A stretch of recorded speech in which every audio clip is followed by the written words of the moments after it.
Hi hello வணக்கம். சோனியாவின் குரல்லேருந்து நான் உங்கள் சோனியா. நம்ம இன்னைக்கு தட்சிணாமூர்த்தியை பற்றி தெரிஞ்சுக்க போகிறோம். தட்சிணாமூர்த்தியோட விக்கிரகம் வந்து எல்லா கோயில்கள்லேயும், மேக்ஸிமம் சிவன் கோயில்களில் எல்லா கோயில்கள்லேயும் இருக்கும். தட்சிணாமூர்த்திங்கிறது வந்து சிவனுக்கு கிடைச்ச ஒரு மிகப்பெரிய ரெஸ்பெக்டபிள் பொசிஷன்.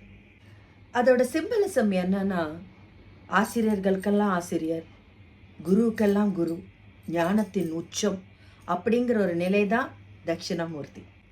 பெரும்பாலும் ஆலமரத்துக்கு கீழே அமர்ந்திருக்கிற நிலையில் தெற்க பார்த்த மாதிரி தான் அவரோட சிலை இருக்கும்.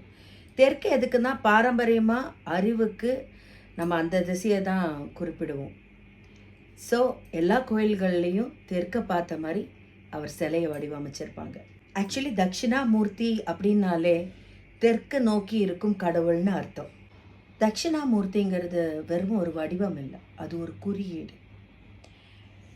நமக்கு சிவன் தான் இறுதி ஆசிரியர், அவர் தான் மகா குரு.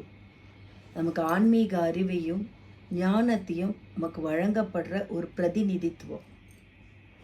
அவர் தான் நமக்கு எல்லாத்தையும் கொடுக்குறாரு, உரைக்கிறாருன்ற அர்த்தத்தோட சிம்பல் தான் தட்சிணாமூர்த்தி.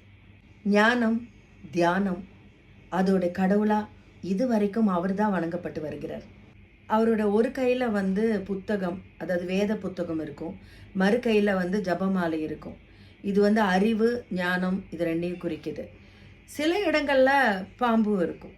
சிவன் பிரம்மனுக்கு கொடுத்த ஞானத்தோட ரெசம்பிளன்ஸாகவும் சிம்பலாகவும் சிம்பாலிக் ரெப்ரசன்டேஷனாகவும் இது பார்க்கப்படுது.